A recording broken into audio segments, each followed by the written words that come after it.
ভোটের ফল প্রকাশের পর থেকেই চাপের মুখে তৃণমূল পরিচালিত একাধিক পুরসভা। আর এবার গারুলিয়া পুরসভায় দুর্নীতি নিয়ে কড়া হুঁশিয়ারি দিলেন নোয়াপাড়ার বিজেপি বিধায়ক অর্জুন সিং। সোমবার গারুলিয়া পুরসভার পুরপ্রধান ও আধিকারিকদের সঙ্গে গুরুত্বপূর্ণ বৈঠক করেন অর্জুন সিং। বৈঠকের পর সংবাদ মাধ্যমের মুখোমুখি হন অর্জুন সিং।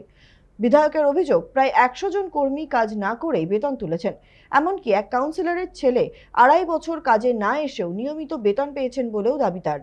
7 দিনের মধ্যে বিস্তারিত রিপোর্ট জমা দেওয়ার নির্দেশ দেওয়া হয়েছে। সেই রিপোর্টের ভিত্তিতেই পরবর্তী পদক্ষেপ নেওয়া হবে বলে জানান তিনি।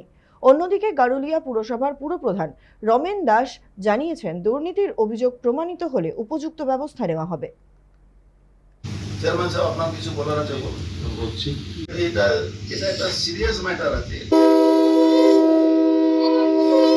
গভর্নমেন্ট যে পথশ্রী কাজ বা আরো কোনগুলো কাজগুলো দিয়েছে, কাজ না করে তার বোর্ড লেগে গেছে, কাজ কমপ্লিটেড, সার্টিফিকেটও পেয়ে গেছে, পয়সাও। যেরকম ভাটপাড়া মিউনিসিপ্যালিটিতে লাইট লাগাবার 1 কোটি টাকা উঠে গেছে, লাইট লাগিয়েনি, লাইট আসিওনি, কাগজ কলমে হয়েছে। এরকম এখানে অনেক জায়গা হয়েছে। এখানে প্রায় 100 লোক বিনা কাজ করে পয়সা নেয়।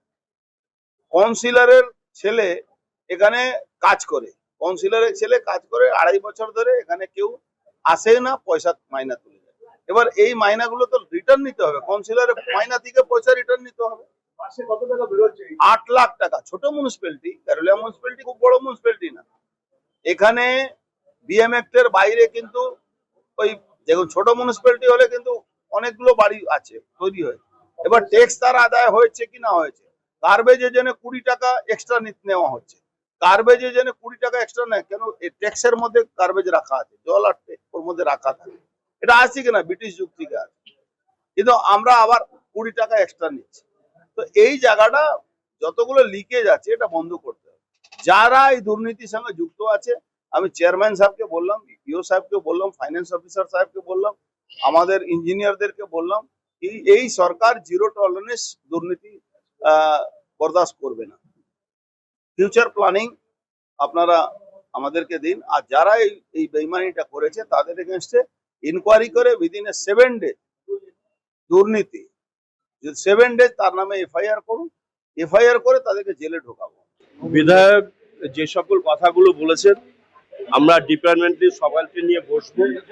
যদি কোনো সত্য প্রমাণিত হয় তাহলে উনি যেভাবে বলেছেন অ্যাকশন নেওয়ার কথা, সেভাবে অ্যাকশন নেওয়া হবে। কি নেবেন? আগে পরিস্থিতি দেখি কি দাঁড়ায়। আমরা সবার ডিপার্টমেন্টে বলছি, পিডব্লিউডিকেও বলেছি, আমরা কনজারভেন্সিকেও বলছি, যার যার ডিপার্টমেন্টকে বলা হচ্ছে এরকম যদি কোনো কিছু থাকে আগে ওনার কাছে রিপোর্টটা আমরা জমা দেবো। জমা দেওয়ার পর ওনার নির্দেশ মতন তারপর যাওয়া হবে। 100 লোকের চাকরি দেখুন, আমার বিধায়কের কাছে হয়তো এরকম রিপোর্ট থাকতে পারে, কিন্তু আমার কাছে সেইভাবে রিপোর্ট নেই।